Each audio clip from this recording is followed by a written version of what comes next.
السلام علیکم۔ کاشانہ بصیرت کے یوٹیوب چینل میں آپ کو خوش آمدید۔ یہ کتاب سید محمد حسن رضوی ابن سید محمود حسن رضوی کی ایصال ثواب کے لیے ان کے خاندان کی جانب سے آپ کی خدمت میں بذریعہ یوٹیوب چینل کاشانہ بصیرت پیش کی جا رہی ہے۔ آپ سے گزارش ہے کہ 3 دفعہ درود، 1 دفعہ الحمد، 3 دفعہ قل اللہ اور 3 دفعہ درود پڑھ کے سید محمد حسن رضوی ابن سید محمود حسن رضوی کو ہدیہ کریں۔ اگر آپ نے ہمارا چینل کاشانہ بصیرت سبسکرائب نہیں کیا ہے تو برائے مہربانی سبسکرائب کریں تاکہ چینل میں موجود 100 سے زائد کتب اور آنے والی مستند کتب سے آپ استفادہ کریں۔ التماس دعا۔ بسم اللہ الرحمن الرحیم۔ السلام علیکم سامعین، کاشانہ بصیرت کے یوٹیوب چینل پر ہم جس کتاب کو مل کر پڑھ رہے ہیں اس کا نام ہے من لا یحذر الفقیہ، جس کے مؤلف ہیں الشیخ الصدوق، اور یہ ہے ریڈنگ کا پارٹ نمبر 13۔ اور ہم جن موضوعات کو یہاں پر پڑھیں گے اس میں ہے وہ میں آپ کو بتاتی چلوں۔ باب ہے مس میت، اور اسی میں ساتھ ساتھ ہیڈنگ ہے شاخوں کا رکھنا، اور اس کے بعد نیکسٹ ہیڈنگ ہے تکفین، تے کاف فے یہ نون، تکفین اور اس کے آداب۔ آئیے مل کر پڑھتے ہیں اور جانتے ہیں کہ ائمہ علیہ السلام نے ان موضوعات کے اوپر ہمارے لیے کیا کیا ہدایات چھوڑی ہیں۔ بسم اللہ الرحمن الرحیم۔ لکھا ہے سب سے پہلے باب ہے مس میت۔ جو شخص ایسے انسان کے جسم کے کسی ٹکڑے کو مس کرے کہ جس کو درندوں نے کھا لیا ہو، تو اگر اس میں ہڈی ہے تو اس پر غسل مس میت واجب ہے، اور اگر اس میں ہڈی نہیں ہے تو پھر اس پر غسل مس میت واجب نہیں۔ اور جو شخص کسی غیر انسان کے مردار کو مس کرے تو اس پر لازم ہے کہ اپنے ہاتھ دھو لے، اس پر غسل واجب نہیں ہے۔ یہ غسل مس میت صرف انسان کے مردے کو مس کرنے سے واجب ہوتا ہے، اور اگر مردے کو غسل دینے سے پہلے کوئی مس کرے اور تو اگر مس کرتے وقت مردے میں ابھی حرارت تھی تو اس پر غسل مس میت واجب نہیں ہے، اور اگر مردے کا جسم ٹھنڈا ہو چکا ہے اور پھر مس کیا ہے تو اس پر غسل مس میت واجب ہے، اور اگر میت کو غسل دینے کے بعد اس کا جسم کوئی مس کرے تو اس پر غسل واجب نہیں ہے۔ اب یہاں پر ہم حدیث کا سہارا لینے جا رہے ہیں۔ حدیث نمبر 400 لکھی ہے کہ حضرت امام محمد باقر علیہ السلام نے فرمایا کہ میت کو اس کی موت کے وقت اور اس کے غسل کے بعد مس کرنے میں کوئی حرج نہیں ہے، اور اگر کسی کا کپڑا میت کے جسم سے مس ہو جائے تو اس کو چاہیے کہ جتنا کپڑا مس ہوا ہے اس کو دھو لے، اور میت کو غسل دینے والا پہلے کفن سے شروع کرے، اس کو قطع کرے، ایک غالیچہ بچھائے، پھر اس پر چادر پھیلائے اور اس پر کوئی خوشبودار سفوف چھڑک دے، پھر چادر پر ازار اور بریکٹ میں لکھا ہے کہ لنگ لام نون گاف پھیلائے اور اس پر کچھ خوشبودار سفوف چھڑک دے، پھر ازار پر پیراہن پھیلائے اور اس پر کچھ خوشبودار سفوف چھڑک دے، اور درخت خرما کی ہری اور تر و تازہ شاخیں لے جس میں ہر ایک کا طول ہاتھ کی ہڈی کے برابر ہو، اور اگر پورے ہاتھ یا ایک بالشت کے برابر بھی ہو تو کوئی حرج نہیں، اور ازار و قمیض و چادر اور شاخوں پر تحریر کرے کہ فلاں یا اشہد ان لا الہ الا اللہ، اور ان سب کو لپیٹ دے۔ اب یہاں تک یہ ہم نے مس میت کے حوالے سے جو باب تھا وہ پڑھ لیا۔ اگلی ساتھ ساتھ ہی ہیڈنگ دی گئی ہے شاخوں کا رکھنا۔ اس حوالے سے آئیے جانتے ہیں۔ حدیث نمبر 401 ہے، حضرت امام جعفر صادق علیہ السلام سے جریدتین یعنی بریکٹ میں لکھا ہے شاخیں رکھنے کا سبب دریافت کیا گیا، تو آپ علیہ السلام نے فرمایا کہ یہ جب تک تر رہے گا میت کو عذاب سے دور رکھے گا۔ حدیث نمبر 402، ایک مرتبہ رسول اللہ صلی اللہ علیہ وآلہ وسلم ایک قبر کی طرف سے گزرے، صاحب قبر پر عذاب ہو رہا تھا، تو آپ نے ایک شاخ بریکٹ میں لکھا ہے جریدہ منگوائی اور اس کو 2 حصوں میں پھاڑ کر ایک حصے کو اس کے سر کی جانب رکھ دیا اور ایک حصہ اس کے پاؤں کی جانب۔ تو آگے نیکسٹ پیراگراف میں لکھا ہے کہ اور روایت کی گئی ہے کہ وہ صاحب قبر قیس بن فہد انصاری تھا، اور یہ بھی روایت کی گئی ہے کہ وہ قیس بن قمیر قاف میم یہ رے تھا، اور آپ صلی اللہ علیہ وآلہ وسلم سے دریافت کیا گیا کہ یہ دونوں شاخیں آپ نے کیوں رکھیں، تو فرمایا کہ جب تک یہ ہری اور تر رہیں گی اس کے عذاب میں تخفیف کریں گی۔ اگلی حدیث ہے 403، لکھا ہے اور حضرت امام جعفر صادق علیہ السلام سے دریافت کیا گیا کہ کیا شاخوں کو قبر میں رکھ دیا جائے، تو آپ نے فرمایا کہ اس میں کوئی حرج نہیں ہے، یعنی کہ اگر شاخیں میت کو قبر تک پہنچانے کے بعد ملیں یا وہاں کوئی ایسا شخص موجود ہے کہ جس سے تقیہ ضروری ہے اور ممکن نہیں کہ کفن کے اندر رکھی جائیں، تو پھر جس طرح ممکن ہو رکھی جائیں۔ آئیے اگلی حدیث ہے جو کہ نمبر ہے جس کا 404، لکھا ہے کہ اور علی بن بلال نے حضرت ابو الحسن ثالث بریکٹ میں لکھا ہے امام علی نقی علیہ السلام کو عریضہ لکھا کہ ایک شخص ایسے خطے میں مر رہا ہے کہ جہاں کوئی درخت خرما نہیں، تو کیا خرما کے علاوہ کسی اور درخت کی شاخ استعمال کرنا جائز ہے؟ اس لیے کہ آپ کے آبائے کرام علیہ السلام سے روایت ہے کہ شاخیں تر رہیں گی تو وہ میت سے عذاب کو دور رکھیں گی اور یہ مومن و کافر دونوں کے لیے نفع بخش ہے۔ تو آپ نے جواب میں تحریر فرمایا کہ کسی دوسرے درخت کی تر شاخیں بھی جائز ہیں، اور جب غسل میت کے وقت مخالف قوم کے لوگ موجود ہوں تو کوشش کرے کہ مومن کو خود غسل دے اور شاخوں کو مخالف سے پوشیدہ رکھے۔ نیکسٹ حدیث کا نمبر ہے 405، لکھا ہے یحییٰ بن عباد مکی سے روایت کی گئی ہے کہ انہوں نے بیان کیا کہ میں سفیان سوری میں سے واو رے چھوٹی ہے، اس کی یہ ہے ہجے، سفیان سوری کو حضرت امام محمد باقر علیہ السلام سے تخزیر تے خے زواد یہ رے، اور اس کے بارے میں بریکٹ میں لکھا ہے کہ ہری شاخ سے جریدہ بنانا، اور یہاں پہ بریکٹ کلوز ہو گیا ہے۔ پھر دوبارہ سے پڑھتے ہیں کہ حضرت امام محمد باقر علیہ السلام سے تخزیر کے متعلق دریافت کرتے ہوئے سنا کہ آپ علیہ السلام نے فرمایا کہ انصار میں سے ایک شخص مر گیا اور رسول اللہ صلی اللہ علیہ وآلہ وسلم کو اس کی اطلاع دی گئی، تو اس کے قرابت داروں میں سے ایک شخص آپ کے پاس تھا۔ آپ نے اس سے کہا کہ قیامت کے دن مختضرین کی تعداد بہت کم ہوگی، تم لوگ اپنے مرنے والے کو مختضر کرو۔ اس نے پوچھا مختضر کرنے کا کیا مطلب ہے؟ تو آپ صلی اللہ علیہ وآلہ وسلم نے فرمایا کہ ہری شاخ جو ہاتھ کی جڑ سے گردن کی ہنسلی کے برابر رکھی جاتی ہے۔ اب حدیث نمبر 406 ہے کہ حسن بن زیاد نے امام جعفر صادق علیہ السلام سے شاخ کے متعلق دریافت کیا جو میت کے ساتھ رکھی جاتی ہے، تو فرمایا اس سے مومن و کافر دونوں کو نفع پہنچتا ہے۔ اگلی حدیث ہے 407، زرارہ کا بیان ہے کہ ایک مرتبہ میں نے حضرت امام محمد باقر علیہ السلام سے دریافت کیا کہ آپ کا کیا خیال ہے کہ جب کوئی مر جاتا ہے تو اس کے ساتھ شاخیں کیوں رکھتے ہیں؟ تو آپ علیہ السلام نے فرمایا کہ جب تک لکڑی تر و تازہ رہتی ہے وہ مرنے والے سے عذاب و حساب کو دور رکھتی ہے، اور حساب و عذاب سب ایک دن اور ایک وقت قبر میں اتارنے اور قوم کے واپس ہونے کے درمیان ہوتا ہے، اور یہ جریدتین بریکٹ میں لکھا ہے کہ شاخیں اسی لیے رکھے جاتے ہیں کہ ان کے خشک ہونے کے بعد نہ عذاب ہوگا اور نہ حساب ہوگا انشاءاللہ تعالی۔ یہاں پر یہ بات مکمل ہوئی جو کہ ہیڈنگ ہم نے شاخوں کے رکھنے کے حوالے سے پڑھی تھی، اور اب اگلی ہیڈنگ ہے تکفین اور اس کے آداب، تے کاف فے یہ نون، یہ کفن سے تکفین اور اس کے آداب آئیے جانتے ہیں۔ حدیث 408، حضرت امام جعفر صادق علیہ السلام نے فرمایا کہ تم لوگ بہتر سے بہتر کفن دینے کی کوشش کرو، اس لیے کہ مرنے والے اسی کے اندر قبر سے اٹھائے جائیں گے۔ حدیث ہے 409 کہ نیز جناب علیہ السلام نے فرمایا کہ تم لوگ اپنے مرنے والوں کو اچھے سے اچھا کفن دو، یہی ان کی زینت ہے۔ حدیث 410، حضرت امام محمد باقر علیہ السلام نے ارشاد فرمایا کہ جب تم کسی میت کو کفن دینے لگو تو اگر ممکن ہو تو وہ پاک کپڑا جس میں نماز پڑھا کرتا تھا وہ بھی اس کے کفن میں رکھ دو، اس لیے کہ جس میں وہ نماز پڑھتا تھا اس میں اس کو کفن دینا مستحب ہے، اور یہ جائز نہیں کہ میت کو کتان اور ابر ریشم کے کپڑوں میں کفن دیا جائے، لیکن روئی کے کپڑے میں جائز ہے۔ اگلی ہے حدیث ہے 411 نمبر، حضرت امام محمد باقر علیہ السلام نے فرمایا کہ کتان بنی اسرائیل کے لیے ہے، وہ اس سے کفن دیا کرتے ہیں، اور امت محمدیہ صلی اللہ علیہ وآلہ وسلم کے لیے روئی کا کپڑا ہے۔ اب اگلی ہے حدیث نمبر 412 کہ حضرت ابو الحسن ثالث امام علی النقی علیہ السلام سے اس کپڑے کے متعلق دریافت کیا گیا کہ جو بصرہ میں یمنی چادر کے انداز پر ریشم اور روئی ملا کر بنایا جاتا ہے، کیا اس میں میت کو کفن دینا درست ہے؟ تو آپ علیہ السلام نے فرمایا کہ اگر اس میں روئی زیادہ ہے ریشم سے تو کوئی حرج نہیں ہے۔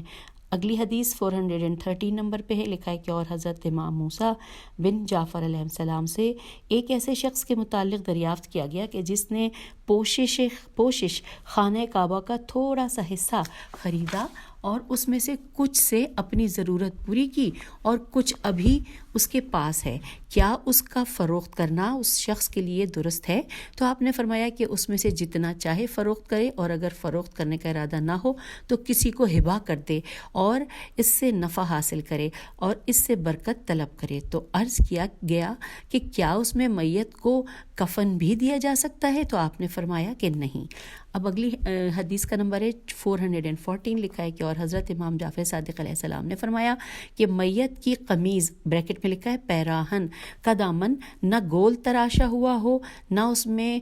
گوٹ لگی ہوئی نہ اس میں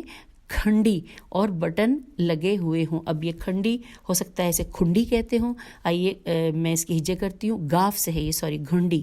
گاف ہے، دو چشمی ہے، نون ڈال چھوٹی ہے، گھنڈی، اور بٹن لگے ہوئے ہیں۔ اس حدیث 414 کو دوبارہ پڑھ لیتے ہیں، لکھا ہے کہ حضرت امام جعفر صادق علیہ السلام نے فرمایا کہ میت کی قمیض یعنی پیراہن کا دامن نہ گول تراشا ہوا ہو، نہ اس میں گوٹ، گاف واؤٹے، گوٹ لگی ہوئی، نہ اس میں گھنڈی اور بٹن لگے ہوئے ہوں۔ حدیث 415 لکھا ہے، امام جعفر صادق علیہ السلام سے دریافت کیا گیا کہ ایک شخص کے پاس قمیض یعنی پیراہن موجود ہے، کیا اس میں اس کو کفن دیا جا سکتا ہے؟ تو آپ نے فرمایا کہ اس کے بٹن یا گھنڈی کاٹ دو۔ راوی کا بیان ہے کہ میں نے عرض کیا کہ اور آستین؟ تو آپ نے فرمایا کہ نہیں، یہ اس وقت ہوتا ہے کہ جب اس کے لیے کوئی نیا پیراہن قطع کیا جائے تو اس میں آستین نہیں رکھتے، اگر پہنا ہوا لباس ہے تو اس میں سے سوائے گھنڈی اور بٹن کے کچھ نہیں کاٹا جائے گا۔ پھر نیکسٹ پیراگراف میں لکھا ہے کہ پس جب میت کو غسل دینے والا کفن کے معاملے سے فارغ ہو جائے تو میت کو تختہ غسل پر قبلہ رو لٹائے اور اس کی قمیض اور اوپر سے نیچے کی طرف اتار کر شرمگاہ پر لا کر چھوڑ دے، اور جب تک غسل سے فارغ نہ ہو نہ ہٹائے، تاکہ اس کی شرمگاہ ڈھکی رہے، اور اگر اس کے جسم پر کوئی قمیض نہیں ہے تو اس کی شرمگاہ پر کوئی چیز ایسی ڈال دے کہ جو اس کی شرمگاہ کو ڈھانکے رہے، اور اس کی انگلیوں کو آہستگی کے ساتھ نرم کرے، اور اگر وہ بہت سخت ہو گئی ہیں تو ان کو ویسے ہی چھوڑ دے، اور اپنا ہاتھ میت کے پیٹ پر نرمی کے ساتھ پھیرے۔ پھر غسل کی ابتدا ہاتھوں سے کرے اور آب صدر کی ہجے کرتے ہیں، الف مد آ بے اور سین دال رے، اور بریکٹ میں لکھا ہے بیری، اس بریکٹ کلوز ہو گیا ہے کہ بیری کے 3 مٹکے سے ان دونوں کو دھوئے، پھر اپنے بائیں ہاتھ میں ایک کپڑا لپیٹے اور اس پر از قسم اشنان، یعنی اس کے آگے بریکٹ میں لکھا ہے کہ صابن وغیرہ، اس کی میں ہجے بھی کر دیتی ہوں، کپڑا لپیٹے اور اس پر الف زے قاف سین میم از قسم اشنان، الف شین نون الف نون، اور اس میں بریکٹ میں لکھا ہے صابن وغیرہ لے، اور اس کی شرمگاہ پر رکھے ہوئے کپڑے کے نیچے اپنا ہاتھ داخل کرے اور دوسرا شخص اوپر کی طرف سے اس کی شرمگاہ پر پانی ڈالے اور یہ اس کے آگے اور پیچھے کو دھوئے، اور دھوتے وقت پانی کی دھار کا سلسلہ منقطع نہ ہو۔ اس کے بعد اس کا سر اور اس کی داڑھی کو اول صدر کے جھاگ سے دھوئے، سین دال رے جو ہم نے پہلے پڑھا تھا، یعنی بیری کا پانی صدر کے جھاگ سے دھوئے، اور پھر 3 مٹکے آب صدر سے دھوئے، اور میت کو بٹھائے نہیں، پھر میت کو بائیں کروٹ کر دے تاکہ دائیں جانب غسل دے، اور اس کا دایاں ہاتھ اس کے داہنے پہلو پر پھیلا دے جہاں تک پہنچ سکے، پھر 3 مٹکے آب صدر سے اس کو سر سے لے کر پاؤں تک غسل دے، درمیان میں پانی کی دھار کا سلسلہ منقطع نہ ہو، پھر اسے دائیں جانب پلٹ دے تاکہ بائیں جانب غسل دے، اور اس کا بایاں ہاتھ بائیں پہلو میں پھیلا دے جہاں تک پہنچ سکے، پھر 3 مٹکے سے اس کو سر سے پاؤں تک اس طرح غسل دے کہ پانی کی دھار نہ ٹوٹنے پائے۔ اس کے بعد اس کو پشت کے بل لٹا دے اور اس کے پیٹ پر آہستہ آہستہ ہاتھ پھیرے۔ اس کے بعد دوسرا غسل پانی اور تھوڑے کافور کے ساتھ پہلے غسل کی طرح دے، پھر ان برتنوں کو کھنگال دے جن میں یہ پانی تھا، اور اب تیسرا غسل آب خالص سے دے، اور تیسرے غسل میں اس کے پیٹ پر ہاتھ نہ پھیرے، اور غسل دیتے وقت یہ کہے اللہم عفوک اللہ عفو کا، جو شخص ایسا کرے گا اللہ اس کی عفو کرے گا۔ اور میت کے لیے کافور 1/3 اور ساتھ میں لکھا ہے کہ 13 درہم، یعنی بریکٹ میں ساتھ ہی لکھا ہے کہ تقریباً 33 گرام 33 گرام وزن میں ہونا چاہیے۔ اور اس کا سبب یہ ہے کہ اب یہاں تک صرف لکھا ہوا ہے، اس کے بعد اگلی حدیث کا نمبر آ گیا ہے، اس میں ساتھ ساتھ پڑھتے ہیں کہ کیا ہدایات ہیں۔ حدیث نمبر 416 لکھا ہے، حضرت جبرائیل علیہ السلام صلی اللہ علیہ وآلہ وسلم کے پاس ایک اوفیہ جنت کا کافور لائے۔ یہ اوقیہ ہے یا ہجے تھوڑا سا کر لیتے ہیں کیونکہ کچھ نقطہ مٹا ہوا ہے، الف واو قاف یہ ہے، اوقیہ ہوگا۔ ایک اوقیہ جنت کا کافور لائے اور ایک اوقیہ 40 درہم وزن میں ہوتا ہے۔ پھر نبی صلی اللہ علیہ وآلہ وسلم نے اس کو 3 حصوں میں تقسیم کیا، ایک حصہ اپنے لیے، ایک حصہ علی علیہ السلام کے لیے اور ایک حصہ فاطمہ زہرا سلام اللہ علیہا کے لیے۔ اور اب اگلے پیراگراف میں لکھا ہے کہ اور جو شخص میت کے لیے 1/3 13 درہم کافور فراہم نہیں کر سکتا، وہ میت کو 4 مسقال میم سے قاف الف لام اور اس میں ساتھ لکھا ہوا ہے 823 13 گرام تقریباً 14 گرام ساتھ میں یہ لکھا ہے کہ کافور سے ہنوت کرے، ہے نون واو توئے، اور اس پر بھی قادر نہ ہو تو 1 مسقال میم سے قاف الف لام 455 3 گرام جی تقریباً 3.5 گرام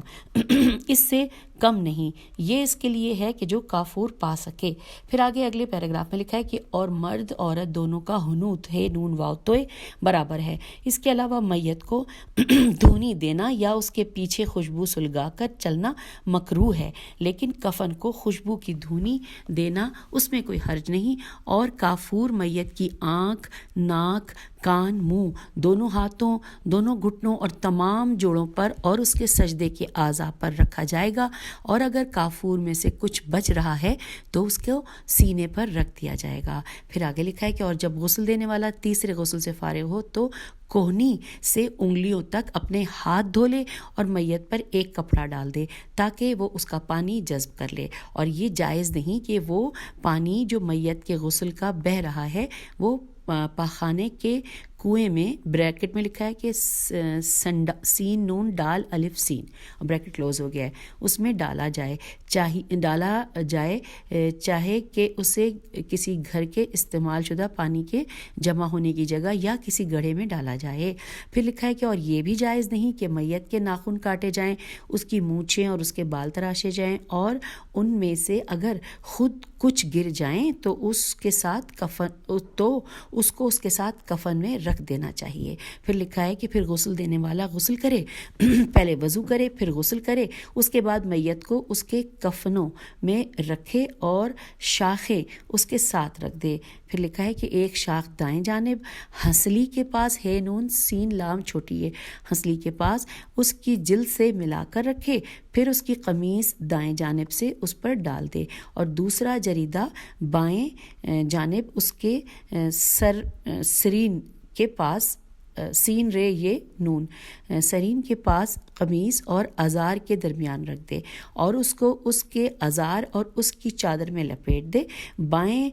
پہلے بائیں حصے کو کھینچ کر دائیں جانب لے جائے، پھر دائیں جانب کو بائیں جانب لے جائے، اور اگر چاہے تو ابھی چادر اس کو نہ ڈالے بلکہ جب قبر میں اتارے تو اس پر ڈال دے۔ اس کے سر پر امامہ باندھ کر تحت الحنک نکالے، تے ہے تے الف لام ہے نون کاف تحت الحنک نکالے، مگر اس کو اعرابیوں کی طرح امامہ نہ باندھے، الف عین رے الف بے یہ واو نون غنہ، اعرابیوں کی طرح امامہ نہ باندھے بلکہ اس کے امامے کے دونوں سرے اس کے سینے پر ڈال دے، اور قمیض پہنانے سے پہلے تھوڑی سی روئی لے اور اس پر تھوڑا خوشبو کا پاؤڈر بریکٹ میں لکھا ہے صفوف چھڑکے اور کچھ روئی اس کے پیچھے پر رکھے اور کچھ روئی اس کے آگے پر رکھے، پھر اس کے دونوں پاؤں ملا دے اور خوب اچھی طرح اس کے دونوں رانوں کو اس کے سرین سے باندھے، سین رے یہ نون سرین سے باندھے تاکہ اس میں سے کوئی چیز نہ نکل سکے، اور جب تکفین تے کا فے یہ نون تکفین سے فارغ ہو تو کافور سے اس کا ہنوت کرے جیسا کہ میں نے پہلے اس کا ذکر کیا۔ اس کے بعد اس میت کو تابوت میں رکھے اور اسے قبر تک لے جائے۔ پھر لکھا ہے کہ اور یہ جائز نہیں کہ لوگوں سے کہے کہ اس کے ساتھ نرمی کرو، اس پر طرز کھاؤ، اپنا ہاتھ مصیبت کے وقت اپنی ران پر مارے، ورنہ اس کے صبر کا ثواب حبط ہو جائے گا۔ ہے بے توئے، میرے خیال ہے جی بالکل یہی لکھا ہوا ہے، حبط ہو جائے گا۔ پھر لکھا ہے کہ اور اگر غسل کے بعد میت میں سے کوئی چیز نکلے تو اس کو دوبارہ غسل نہ دینے لگے، بلکہ کفن کا جو حصہ آلودہ ہو گیا ہے اس کو دھو دیں گے اور اسے لحد تک پہنچائیں گے، اور اگر لحد میں پہنچنے کے بعد کوئی شے نکلی ہے تو اس کے کفن کو نہیں دھوئیں گے، بلکہ کفن کا وہ حصہ جو آلودہ ہو گیا ہے اس کو قینچی سے کاٹ دیں گے اور ایک کپڑے کو دوسرے پر پھیلا دیں گے۔ حدیث نمبر 417 پہ ہم آ گئے ہیں۔ لکھا ہے کہ اور حضرت امام جعفر صادق علیہ السلام نے فرمایا کہ جو شخص کسی مرد مومن کو کفن پہنائے وہ گویا اس کے لباس کا تا قیامت ضامن ہو گیا، اور جس نے کسی مومن کے لیے قبر کھودی اس نے گویا اس مومن کے لیے ایک مناسب گھر قیامت تک کے لیے تعمیر کر دیا۔ پھر آگے لکھا ہے کہ اور اگر کوئی شخص حالت جنابت میں مر جائے تو اس کو غسل جنابت اور غسل میت دونوں کے لیے ایک ہی غسل دیا جائے گا، اس لیے کہ یہ دونوں محترم اور واجب ہیں، اور یہ دونوں ایک غسل واجب میں جمع کر دیے جائیں گے۔ اگلی حدیث نمبر 418 لکھا ہے اور ابو الجارود نے حضرت امام محمد باقر علیہ السلام سے ایک ایسے شخص کے متعلق سوال کیا کہ جو مر گیا کہ کیا اس کے ناخن کاٹے جائیں گے، اس کے بغل کے بال نورے سے اڑائے جائیں گے، اور کیا اس کے زیر ناف پر استرا پھیرا جائے گا اگر وہ مرض کی وجہ سے بڑھ گئے ہیں؟ تو آپ نے فرمایا کہ نہیں۔ پھر لکھا ہے کہ اور اگر کسی عورت کا حمل ساقط ہو جائے اور بچہ کامل الخلقت تھا تو اس کو غسل دیں گے، حنوط کریں گے، کفن دیں گے اور دفن کریں گے، اور اگر کامل الخلقت نہیں تھا تو اس کے لیے کوئی غسل نہیں ہے، بلکہ اسی کے خون میں اس کو دفن کر دیں گے۔ اور کامل الخلقت کی حد یہ ہے کہ جب اس کے حمل کو 4 ماہ ہو گئے ہوں۔ پھر لکھا ہے کہ اور 3 کفن فرض ہیں، قمیص و ازار و چادر۔ امامہ اور خرقہ کا شمار کفن میں نہیں، خیر قاف ہے، خرقے کا شمار کفن میں نہیں، اور اگر کوئی کفن زیادہ دینا چاہے تو 2 چادریں اور دے دے تاکہ کپڑوں کی تعداد 5 ہو جائے، اور اس میں کوئی حرج نہیں۔ حدیث نمبر 419 لکھا ہے کہ اور نبی صلی اللہ علیہ وآلہ وسلم کو 3 کپڑوں سے کفن دیا گیا تھا، مقام ظفر زوئے فیرے ظفر کی بنی ہوئی 2 یمنی چادریں، اور کرسف کافرے سین فے کرسف کا ایک کپڑا جو روئی کا ہوتا ہے۔ اگلی حدیث ہے 420 لکھا ہے کہ اور روایت کی گئی ہے کہ جناب صلی اللہ علیہ وآلہ وسلم کو کافور کے علاوہ ایک مسقال مشک سے حنوط کیا گیا تھا۔ اب حدیث نمبر 421 ہے، لکھا ہے حضرت امام جعفر صادق علیہ السلام نے ارشاد فرمایا کہ میرے والد بزرگوار علیہ السلام نے اپنے وصیت نامے میں مجھے لکھا کہ میں انہیں 3 پارچوں میں کفن دوں، ایک خود ان کی یمنی چادر جسے وہ یوم جمعہ پہن کر نماز پڑھاتے تھے، اور ایک کوئی دوسرا پارچہ اور ایک قمیض۔ حدیث نمبر 422 میں لکھا ہے حضرت امام موسیٰ بن جعفر علیہ السلام سے دریافت کیا گیا کہ ایک شخص مر جاتا ہے کہ اس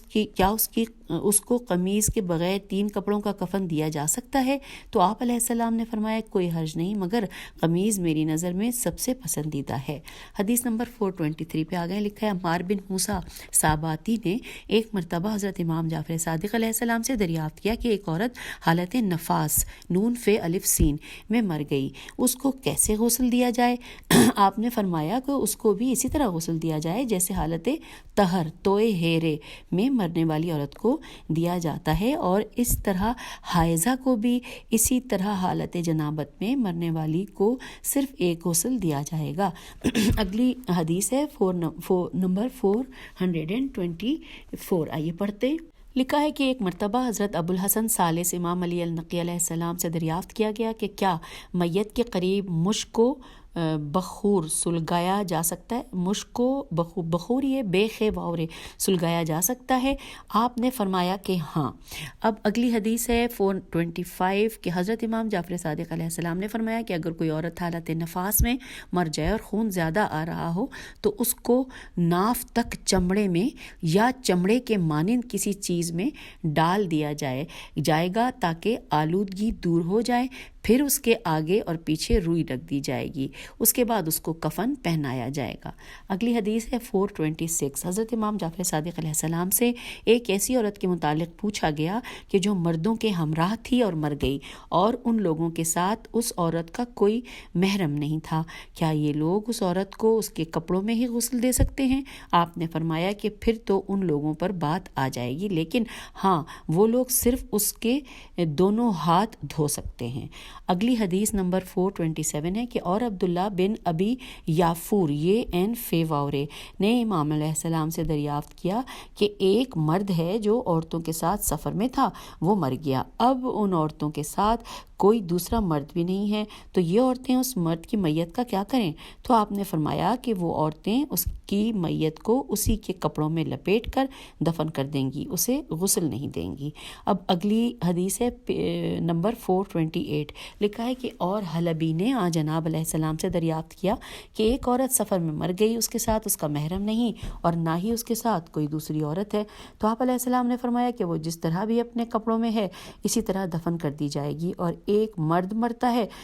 اور سوائے عورتوں کے اس کے ساتھ کوئی مرد نہیں، تو آپ نے فرمایا کہ وہ عورتیں اس کو اسی طرح جن کپڑوں میں ہے دفن کر دیں گی۔ اب اگلی ہے حدیث نمبر 429، لکھا ہے حارث بن مغیرہ کے غلام ابو النمیر نے جناب علیہ السلام سے عرض کیا کہ یہ بتائیں کہ لڑکے کو کس عمر تک عورتیں غسل دے سکتی ہیں؟ تو آپ علیہ السلام نے فرمایا کہ 3 سال کی عمر تک۔ پھر آگے لکھا ہے اگلے پیراگراف میں کہ اور ہمارے شیخ محمد بن حسن نے اپنی کتاب جامعہ میں ایک ایسی لڑکی کے متعلق تحریر کیا کہ جو مردوں کے ساتھ سفر میں مر گئی، تو آپ نے اس کے متعلق کہا کہ اگر وہ لڑکی 5-6 سال سے زیادہ کی تھی تو اس کو دفن کر دیا جائے گا، اس کو غسل نہیں دیا جائے گا، اور اگر وہ 5 سال سے کم کی ہے تو اسے غسل دیا جائے گا۔ پھر آپ نے حلبی سے امام ہیلام بے چھوٹی حلبی سے امام جعفر صادق علیہ السلام کی ایک حدیث اسی مضمون کی تحریر کی ہے۔ اب اگلی حدیث کی جانب ہم آ گئے ہیں، لکھا ہے نمبر ہے 430، اور منصور بن حازم نے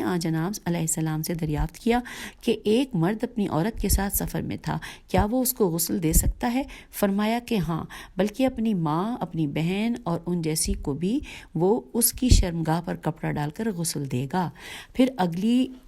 حدیث ہے نمبر 431، لکھا ہے اور سماع سین میم الف عین ہے سماع بن مہران نے آپ سے سوال کیا کہ ایک ایسے مرد کے متعلق جو مر گیا ہے اور اس کے ساتھ سوائے عورتوں کے کوئی مرد نہیں ہے، تو آپ نے فرمایا کہ اس کی محرم عورت اس کو غسل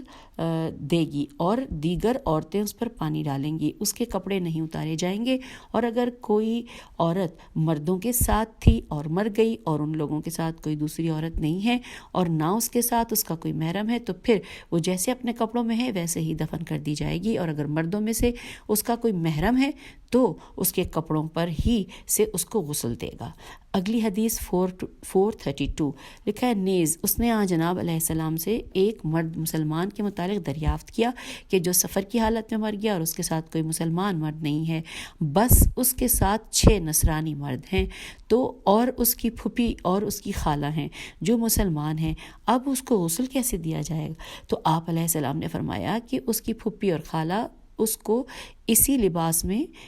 غسل دیں گی، نصرانی اس کے غسل سے قریب نہیں جائیں گے، اس کی غسل کے قریب نہیں جائیں گے۔ اگلی حدیث ہے نمبر 433، لکھا ہے کہ اور ایک ایسی عورت کے متعلق سوال کیا کہ جو سفر میں مر گئی اور اس کے ساتھ کوئی اور مسلمان عورت نہیں، چند نصرانی عورتیں ہیں اور مسلمان چچا اور ماموں ہیں، تو آپ علیہ السلام نے فرمایا کہ وہی مسلمان چچا اور ماموں اس عورت کو غسل دیں گے اور نصرانی عورتیں اس کے قریب نہیں جائیں گی۔ اگر وہ قمیص یا کرتا پہنے ہوئے ہے تو وہ قمیص اور کرتے کو اوپر سے پکڑ کر پانی ڈالیں گے۔ اگلی حدیث ہے نمبر 434، لکھا ہے نیز انہوں نے جناب علیہ السلام سے دریافت کیا کہ ایک نصرانی مسلمانوں کے ساتھ سفر میں مر گیا، تو آپ علیہ السلام نے فرمایا کہ اس کو نہ کوئی مسلمان غسل دے گا اور نہ دفن کرے گا، اس میں کوئی خوبی نہیں، اور نہ اس کی قبر پر کھڑا ہو کر اس کے لیے دعا کرے گا، خواہ اس کے ماں باپ ہی ہوں۔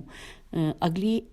جو کہ حدیث ہے نمبر 435، کہ ایک مرتبہ مفضل بن عمر نے جناب علیہ السلام سے دریافت کیا کہ میں آپ پر قربان، آپ اس عورت کے متعلق کیا فرماتے ہیں کہ جو مردوں کے ساتھ سفر میں ہوتی ہے اور ان مردوں میں سے کوئی بھی اس کا محرم نہیں اور نہ ان لوگوں کے ساتھ کوئی عورت ہے، اور وہ مر جاتی ہے، اب اس کے ساتھ کیا کیا جائے؟ تو آپ علیہ السلام نے فرمایا کہ اس کے دونوں ہاتھ کی ہتھیلی کو غسل دیا جائے گا، پھر اس کے چہرے کو غسل دیا جائے گا، پھر اس کے دونوں پشت دست کو غسل دیا جائے گا، پے شین تے پشت دست دال سین تے کو غسل دیا جائے گا۔ اب ہے حدیث نمبر 436، لکھا ہے کہ اور عمار بن موسیٰ صاباتی نے آپ سے ایک ایسے شخص کے متعلق دریافت کیا کہ جو مر گیا اور اس کے ساتھ نہ کوئی مسلمان مرد ہے نہ کوئی مسلمان عورت اس کے قرابت داروں میں سے ہے، اس کے ساتھ نصرانی مرد اور کچھ مسلمان عورتیں، لیکن ان مسلمان عورتوں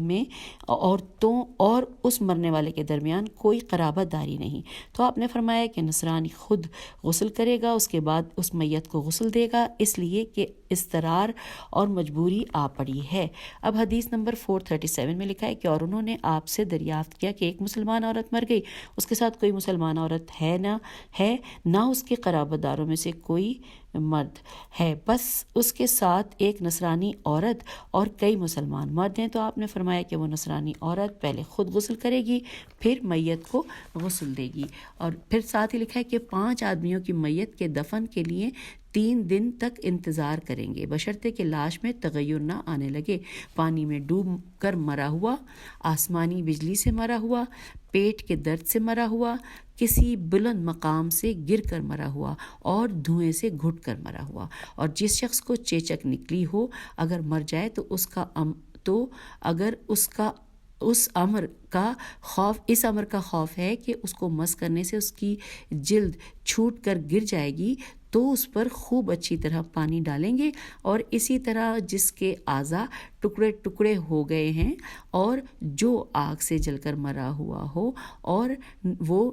کہ جس کے جسم پر زخم ہو۔ یہ تمام ہم نے ان کے نام پڑھ لیے۔ سامعین اب آگے چلتے ہیں، جو کہ حدیث نمبر 438 ہم پڑھنے جا رہے ہیں۔ لکھا ہے حضرت امیر المومنین علیہ السلام نے فرمایا کہ اگر کوئی شخص سمندری سفر کے درمیان مر جائے تو اس کو غسل دیں گے، حنوط کریں گے، کفن پہنائیں گے، پھر اس کے پاؤں میں ایک پتھر باندھ کر سمندر کے پانی میں ڈال دیں گے۔ حدیث نمبر 439، اور یہ بھی روایت کی گئی ہے کہ اس کو ایک بڑے مٹکے یعنی کہ پیپا یا ڈرم بریکٹ میں لکھا ہے میں رکھ کر اس کے سرے کو مضبوطی کے ساتھ بند کر دیں گے اور پھر اسے پانی میں ڈال دیں گے، مگر یہ سب اس وقت کیا جائے گا کہ جب فوری طور پر ساحل تک پہنچنا ممکن نہ ہو۔ پھر حدیث نمبر 440 لکھا ہے حضرت امیر المومنین علیہ السلام نے فرمایا کہ رحم کیے جانے والے مرد اور رجم کیے جانے والے مرد اور رجم کی جانے والی عورت کو پہلے غسل دیا جائے گا، حنوط کیا جائے گا، کفن پہنایا جائے گا، اس کے بعد دونوں کو رجم کیا جائے گا، اور جس کو قصاص میں قتل کیا جا رہا ہے وہ بھی اسی ذیل میں آتا ہے کہ اسے غسل دیا جائے گا، حنوط کیا جائے گا، کفن پہنایا جائے گا، پھر اسے قصاص کے لیے لے جایا جائے گا اور اس پر نماز پڑھی جائے گی۔ ساتھ ہی لکھا ہے کہ سولی پر چڑھائے گئے شخص کی لاش کو 3 دن بعد سولی سے اتارا جائے گا، اس کو غسل دیا جائے گا، کفن پہنایا جائے گا اور دفن کر دیا جائے گا، اور 3 دن سے زیادہ سولی پر لٹکانا جائز نہیں ہے۔ اگلی حدیث نے نمبر 441 لکھا ہے علی بن جعفر نے اپنے بھائی حضرت موسیٰ بن جعفر علیہ السلام سے ایک ایسے شخص کے متعلق دریافت کیا کہ جس کو درندوں یا پرندوں نے کھا لیا ہے اور اب بغیر گوشت کے اس کی ہڈیاں باقی ہیں، اس کے ساتھ کیا کیا جائے؟ تو آپ علیہ السلام نے فرمایا کہ اس کو غسل دیا جائے گا، کفن پہنایا جائے گا، اس کی نماز میت پڑھی جائے گی اور اس کو دفن کیا جائے گا۔ اگلی حدیث 442، اور ایک دوسری حدیث میں ہے کہ حضرت علی علیہ السلام نے عمار بن یاسر کو غسل دیا، نہ ہاشم بن عتبہ کو، اور انہی کا نام مرقال بھی ہے، میم ر قاف الف لام بھی ہے، اور ان دونوں کو انہی کے خون آلودہ کپڑوں میں دفن کیا اور ان دونوں پر نماز بھی نہیں پڑھی۔ ساتھ ہی لکھا ہے اسی طرح روایت کی گئی ہے لیکن اصل یہ ہے کہ امت میں سے کوئی شخص بغیر نماز کے نہیں چھوڑا جائے گا۔ اب ساتھ ہی اگلی حدیث لکھی ہے 443 نمبر پہ لکھا ہے، اور ابو مریم انصاری نے حضرت امام جعفر صادق علیہ السلام سے روایت کی ہے کہ آپ علیہ السلام نے فرمایا کہ اگر شہید میں رمق باقی تھی، پھر اس کے بعد لکھا ہے کچھ وقت بعد وہ مر گیا، تو اس کو غسل دیں گے، کفن پہنائیں گے، حنوط کریں گے اور اس پر نماز پڑھیں گے، اور اگر رمق جان باقی نہ تھی تو پھر اسی کے کپڑوں کا کفن اس کو دیں گے۔ اب اگلی حدیث نمبر ہے 444، اس میں لکھا ہے کہ اور ابان بن تے غین لام بے نے آپ علیہ السلام سے دریافت کیا کہ ایک شخص راہ خدا میں قتل کر دیا جاتا ہے، کیا اس کو غسل دیا جائے گا، کفن پہنایا جائے گا اور حنوط کیا جائے گا؟ تو آپ علیہ السلام نے فرمایا کہ جیسے وہ اپنے لباس میں ہے ویسے ہی دفن کر دیا جائے گا، مگر یہ کہ اگر اس میں رمق یعنی کہ جان باقی تھی، اس کے بعد وہ مرا ہے تو اس کو غسل دیا جائے گا، کفن پہنایا جائے گا، حنوط کیا جائے گا، اس پر نماز پڑھی جائے گی، کیونکہ رسول اللہ صلی اللہ علیہ وآلہ وسلم نے حضرت حمزہ علیہ السلام پر نماز پڑھی، ان کو کفن پہنایا اور انہیں حنوط کیا، اس لیے کہ ان کی میت برہنہ تھی۔ اور اب نیکسٹ حدیث کا نمبر ہے 445، لکھا ہے کہ اور حنظلہ بن ابی عامر راہب احد میں شہید ہوئے تو نبی صلی اللہ علیہ وآلہ وسلم نے انہیں غسل کا حکم نہیں دیا اور فرمایا کہ میں نے دیکھا کہ فرشتے آسمان و زمین کے درمیان ان کو چاندنی کے طبق میں آب مزن میم ز نون سے غسل دے رہے ہیں، اس لیے ان کا نام غسل الملائکہ پڑ گیا۔ حدیث نمبر 446، حضرت امیر المومنین علیہ السلام نے فرمایا شہید سے پوستین پے واؤ سین تے یہ نون، موزہ، ٹوپی، امامہ، پٹکا اور شلوار اتار لی جائے گی، مگر یہ کہ اس میں خون لگا ہوا ہو، اگر ان میں خون لگا ہوا ہے تو ویسے ہی چھوڑ دی جائے، اور اس کے لباس میں کوئی ایسی گرہ نہیں چھوڑی جائے گی جو کہ کھول نہ دی جائے۔ پھر آگے لکھا ہے کہ اور جب کوئی شخص حالت احرام میں مر جائے تو اس کو غسل دیا جائے گا، کفن پہنایا جائے گا اور دفن کیا جائے گا، یعنی اس کے ساتھ ہر وہ عمل کیا جائے گا کہ جو محلے کے بارے میں لکھا ہے کہ بریکٹ میں کہ بغیر احرام والے شخص بریکٹ کلوز ہو گیا کی میت کے ساتھ کیا جاتا ہے، سوائے یہ کہ اس کے قریب کافور نہ لائی جائے گی۔ پھر ساتھ ہی لکھا ہے کہ اور وہ مارکا جو غیر اطاعت خدا میں ہوا ہو اس کے اندر قتل ہونے والے کو بالکل اس طرح غسل دیں گے کہ جس طرح عام طور پر میت کو دیا جاتا ہے، اس کے سر کو گردن سے ملا دیں گے اور بدن کے ساتھ اس کو غسل دیں گے، اور اگر کوئی عورت حاملہ تھی وہ مر گئی اور بچے کے پیٹ میں بچہ اس کے پیٹ میں حرکت کر رہا ہے تو عورت کا پیٹ بائیں جانب سے چاک کر کے بچے کو نکال لیا جائے گا، اور اگر عورت زندہ ہے اور پیٹ کے اندر بچہ مر گیا ہے تو کوئی انسان اس عورت کے فرج میں ہاتھ ڈالے گا اور اپنے ہاتھ سے کاٹ کر مردہ بچے کو نکال لے گا۔ اس کے بعد حدیث نمبر 447 ہے کہ روایت کی گئی ہے کہ جب حضرت امام محمد باقر علیہ السلام کی وفات ہوئی تو جس حجرے میں آپ رہتے تھے اس میں چراغ روشن کرنے کے لیے حضرت امام جعفر صادق علیہ السلام ہمیشہ ہدایت کیا کرتے تھے۔ پھر حضرت امام جعفر صادق علیہ السلام کی وفات ہوئی تو حضرت امام موسیٰ بن جعفر علیہ السلام بھی اپنے پدر بزرگوار امام جعفر صادق علیہ السلام کے حجرے میں اسی طرح چراغ روشن کرنے کے لیے ہمیشہ ہدایت کرتے رہے، یہاں تک کہ آپ کو عراق کی طرف لے جایا گیا، پھر نہیں معلوم کہ اس کے بعد کیا ہوا۔ اور جو شخص حالت جنب میں ہو اور اس کا ارادہ ہو کہ کسی میت کو غسل دے تو اس کو چاہیے کہ وہ وضو کرے جس طرح نماز کے لیے وضو کیا جاتا ہے، اس کے بعد